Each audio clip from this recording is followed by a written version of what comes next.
नमस्कार। नूतन दीक्षित की कहानियां चैनल पर आपका स्वागत है। मैं नूतन दीक्षित आज सुना रही हूं मुंशी प्रेमचंद की लिखी कहानी बासी भात में खुदा का साझा। शाम को जब दीनानाथ ने घर आकर गौरी से कहा कि मुझे एक कार्यालय में 50 रुपए की नौकरी मिल गई है, तो गौरी खिल उठी। देवताओं में उसकी आस्था और भी दृढ़ हो गई। इधर 1 साल से बुरा हाल था, न कोई रोजी न रोजगार। घर में जो थोड़े बहुत गहने थे वह बिक चुके थे। मकान का किराया सिर पर चढ़ा हुआ था। जिन मित्रों से कर्ज मिल सकता था सबसे ले चुके थे। साल भर का बच्चा दूध के लिए बिलख रहा था। एक वक्त का भोजन मिलता तो दूसरे जून की चिंता होती। तकाजों के मारे बेचारे दीनानाथ को घर से निकलना मुश्किल था। घर से निकला नहीं कि चारों ओर से चिंगाड़ पड़ जाती। वाह बाबूजी वाह, 2 दिन का वादा करके ले गए और आज 2 महीने से सूरत नहीं दिखाई। भाई साहब, यह तो अच्छी बात नहीं। आपको अपनी जरूरत का ख्याल है, मगर दूसरों की जरूरत का जरा भी ख्याल नहीं। इसी से कहा है, दुश्मन को चाहे कर्ज दे दो, दोस्त को कभी न दो। दीनानाथ को ये वाक्य तीरों से लगते थे और उसका जी चाहता था कि जीवन का अंत कर डाले, मगर बेजबान स्त्री और अबोध बच्चे का मुंह देखकर कलेजा थाम के रह जाता। मारे आज भगवान ने उस पर दया की और संकट के दिन कट गए। गौरी ने प्रसन्न मुख होकर कहा, मैं कहती थी कि नहीं, ईश्वर सबकी सुधि लेते हैं और कभी न कभी हमारी भी सुधि लेंगे, मगर तुमको विश्वास ही न आया था। बोलो, अब तो ईश्वर की दयालुता के कायल हुए? दीनानाथ ने हठ धर्मी करते हुए कहा, यह मेरी दौड़ धूप का नतीजा है। ईश्वर की क्या दयालुता!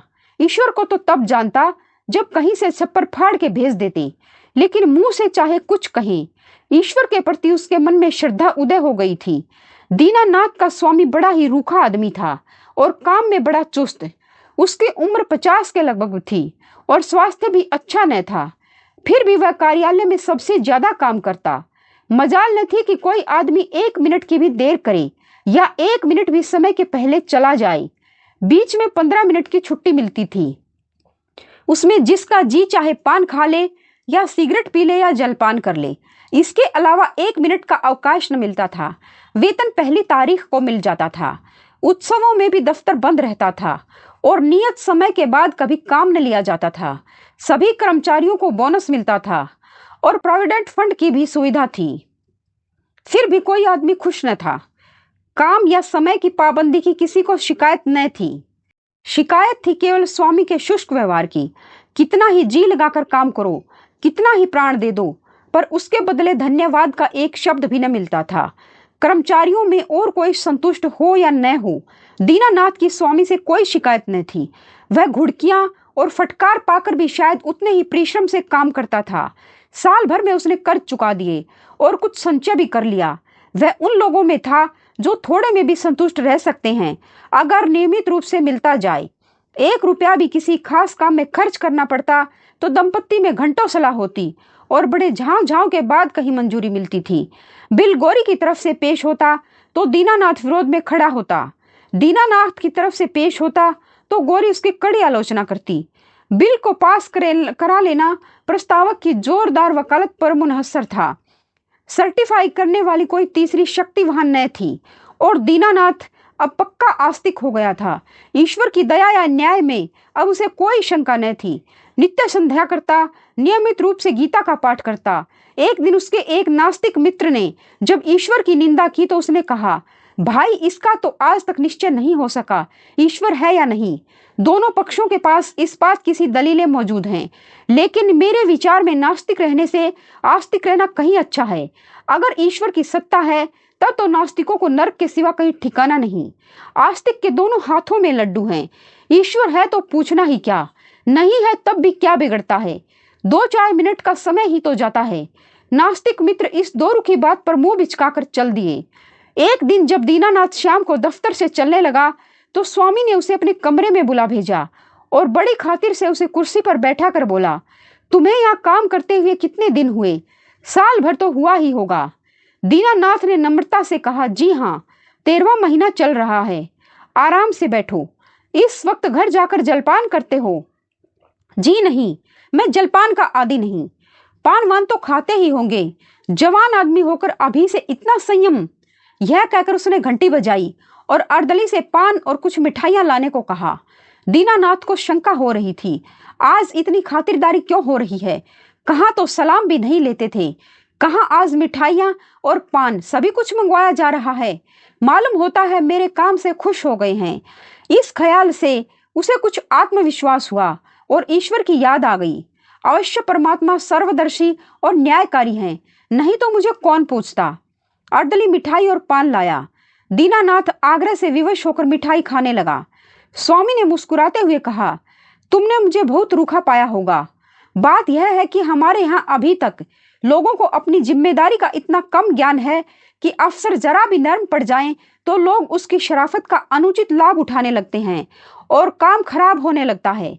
कुछ ऐसे भाग्यशाली हैं जो नौकरों से हेल मेल भी रखते हैं, उनसे हंसते बोलते भी हैं, फिर भी नौकर नहीं बिगड़ते, बल्कि और भी दिल लगाकर काम करते हैं। मुझ में वह कला नहीं है, इसलिए मैं अपने आदमियों से कुछ अलग अलग रहना ही अच्छा समझता हूँ और अब तक मुझे इस नीति से कोई हानि भी नहीं हुई।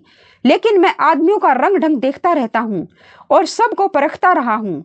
मैंने तुम्हारे विषय में जो मत स्थिर किया है वह यह है कि तुम वफादार हो और मैं तुम्हारे ऊपर विश्वास कर सकता हूँ। इसलिए मैं तुम्हें ज्यादा जिम्मेदारी का काम देना चाहता हूँ, जहाँ तुम्हें खुद बहुत कम काम करना पड़ेगा, केवल निगरानी करनी पड़ेगी। तुम्हारे वेतन में 50 रुपए की और तरक्की हो जाएगी। मुझे विश्वास है तुमने अब तक जितनी तनदेही से काम किया है उससे भी ज्यादा तनदेही से आगे करोगे। दीनानाथ की आंखों में आंसू भर आए और कंठ की मिठाई कुछ नमकीन हो गई। जी में आया स्वामी के चरणों पर सिर रख दे और कहे, आपकी सेवा के लिए मेरी जान हाजिर है। आपने मेरा जो सम्मान बढ़ाया है मैं उसे निभाने में कोई कसर न उठा रखूंगा। लेकिन स्वर कांप रहा था और वह केवल कृतज्ञता भरी आंखों से देख कर रह गया। सेठ जी ने एक मोटा सा लेजर निकालते हुए कहा, मैं एक ऐसे काम में तुम्हारी मदद चाहता हूँ जिस पर इस कार्यालय का सारा भविष्य टिका हुआ है। इतने आदमियों में मैंने केवल तुम्ही को विश्वास योग्य समझा है और मुझे आशा है कि तुम मुझे निराश न करोगे। यह पिछले साल का लेजर है और इसमें कुछ ऐसी रकमें दर्ज हो गई हैं जिनके अनुसार कंपनी को कई हजार लाभ होता है। लेकिन तुम जानते हो हम कई महीनों से घाटे पर काम कर रहे हैं। जिस क्लर्क ने यह लेजर लिखा था उसकी लिखावट तुम्हारी लिखावट से बिल्कुल मिलती है। अगर दोनों लिखावटें आमने सामने रख दी जाएं तो किसी विशेषज्ञ को भी उनमें भेद करना कठिन हो जाएगा। मैं चाहता हूं तुम लेजर में एक पृष्ठ फिर से लिख कर जोड़ दो और उसी नंबर का पृष्ठ उसमें से निकाल लो। मैंने पृष्ठ का नंबर छपवा लिया है, एक दफ्तरी भी ठीक कर लिया है, जो रात भर में लेजर की जिल्दबंदी कर देगा, किसी को पता तक न चलेगा। जरूरत सिर्फ यह है कि तुम अपनी कलम से उस पृष्ठ को लिख दो। दीनानाथ ने शंका की, जब उस पृष्ठ की नकल ही करनी है तो उसे निकालने की क्या जरूरत है? सेठ जी हंसे, तो क्या तुम समझते हो उस पृष्ठ की हूबहू नकल करनी होगी? मैं कुछ रकमों में परिवर्तन कर दूंगा। मैं तुम्हें विश्वास दिलाता हूं कि मैं केवल कार्यालय की भलाई के ख्याल से यह कार्रवाई कर रहा हूं। अगर यह रद्दोबदल न किया गया तो कार्यालय के 100 आदमियों की जीविका में बाधा पड़ जाएगी। इसमें कुछ सोच विचार करने की जरूरत ही नहीं, केवल आधा घंटे का काम है। तुम बहुत तेज लिखते हो। कठिन समस्या थी, स्पष्ट था कि उसके जाल बनाने को कहा जा रहा है। उसके पास इस रहस्य का पता लगाने का कोई साधन न था कि सेठ जी जो कुछ कह रही हैं वह स्वार्थवश होकर या कार्यालय की रक्षा के लिए। लेकिन किसी दशा में भी है यह जाल, घोर जाल। क्या वह अपनी आत्मा की हत्या करेगा? नहीं, किसी तरह नहीं। उसने डरते डरते कहा, मुझे आप क्षमा करें, मैं यह काम न कर सकूंगा। सेठ जी ने उसी अविचलित मुस्कान के साथ पूछा, क्यों? इसलिए कि यह सरासर जाल है। जाल किसे कहते हैं?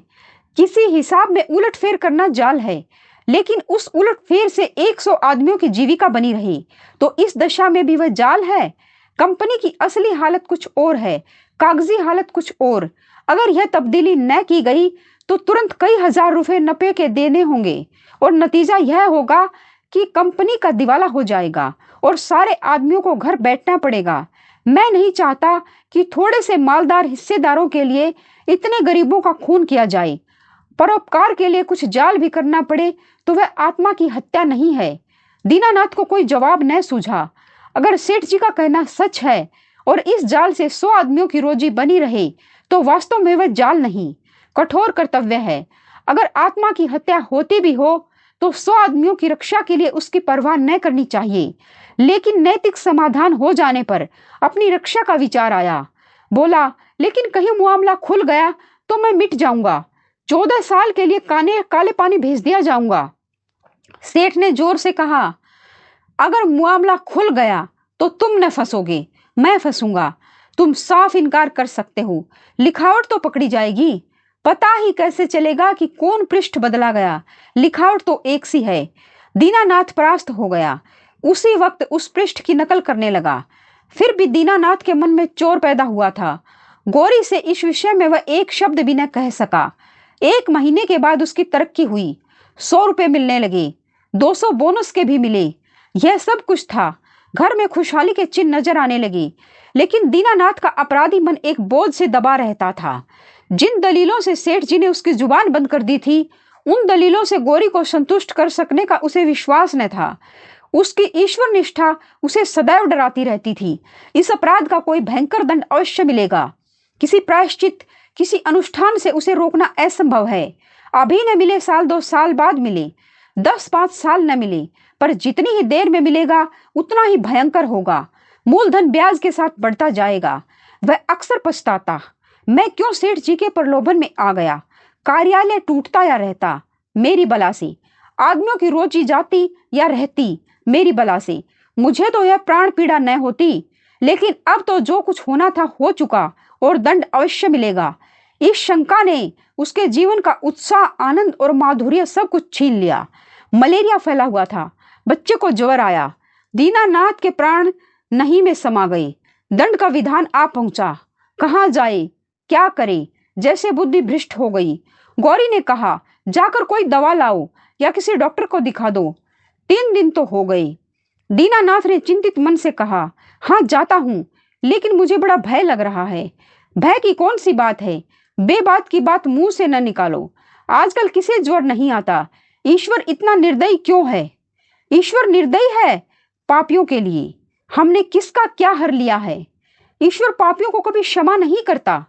पापियों को दंड न मिले तो संसार में अनर्थ हो जाए। लेकिन आदमी ऐसे काम भी तो करता है जो एक दृष्टि से पाप हो सकते हैं, दूसरी दृष्टि से पुण्य। मैं नहीं समझी। मान लो मेरे झूठ बोलने से किसी की जान बचती है, तो क्या वह पाप है। मैं तो समझती हूं ऐसा झूठ पुण्य है। तो जिस पाप से मनुष्य का कल्याण हो वह पुण्य है, और क्या। दीनानाथ की अमंगल शंका थोड़ी देर के लिए दूर हो गई। डॉक्टर को बुला लाया, इलाज शुरू किया। बालक 1 सप्ताह में चंगा हो गया, मगर थोड़े दिन बाद वह खुद बीमार पड़ा। वह अवश्य ही ईश्वरीय दंड है और वह बच नहीं सकता। साधारण मलेरिया ज्वर था, पर दीनानाथ की दंड कल्पना ने उसे सन्निपात का रूप दे दिया। ज्वर में नशे की हालत की तरह यो भी कल्पना शक्ति तीव्र हो जाती है। पहले केवल मनोगत शंका थी, वह भीषण सत्य बन गई। कल्पना ने यमदूत रच डाले, उनके भाले और गदाएं रच डाली, नरक का अग्निकुंड दहका दिया। डॉक्टर की एक घूंघूट दवा, 1000 मन की गदा की आवाज और आग के उबलते हुए समुद्र के उस पर क्या असर करती। दीनानाथ मिथ्यावादी न था। पुराणों की रहस्यमय कल्पनाओं में उसे विश्वास न था। नहीं, वह बुद्धिवादी था। और ईश्वर में भी तभी उसे विश्वास आया जब उसकी तर्क बुद्धि कायल हो गई। लेकिन ईश्वर के साथ उसकी दया भी आई, उसका दंड भी आया। दया ने उसे रोजी दी, मान दिया। ईश्वर की दया न होती तो शायद वह भूखों मर जाता। लेकिन भूखों मरना अग्निकुंड में ढकेल दिए जाने से कहीं सरल था, खेल था। दंड भावना जन्म जन्मांतरों के संस्कार से ऐसी बुद्ध मूल हो गई थी, मानो उसकी बुद्धि का, उसकी आत्मा का एक अंग हो गई। उसका तर्कवाद और बुद्धिवाद इन मनवंतरों के जमे हुए संस्कार पर समुद्र की ऊंची लहरों की भांति आता था, पर एक क्षण में उन्हें जलमग्न करके फिर लौट जाता था। वह पर्वत ज्यों का त्यों अचल खड़ा रह जाता था। जिंदगी बाकी थी, बच गया। ताकत आते ही दफ्तर जाने लगा। एक दिन गौरी बोली, जिन दिनों तुम बीमार थे और एक दिन तुम्हारी हालत बहुत नाजुक हो गई थी, तो मैंने भगवान से कहा था कि ये अच्छे हो जाएंगे तो 50 ब्राह्मणों को भोजन कराऊंगी, और दूसरे ही दिन से तुम्हारी हालत सुधरने लगी। ईश्वर ने मेरी विनती सुन ली। उसकी दया न हो जाती तो मुझे कहीं मांगे भीख न मिलती। आज बाजार से सामान ले आओ तो मनौती पूरी कर दूं। 50 ब्राह्मण नेवते जाएंगे तो 100 अवश्य आएंगे। 50 कंगले भी समझ लो, और मित्रों में 20-25 निकल ही आएंगे। 200 आदमियों का डोल है। मैं सामग्रियों की सूची लिख देती हूँ।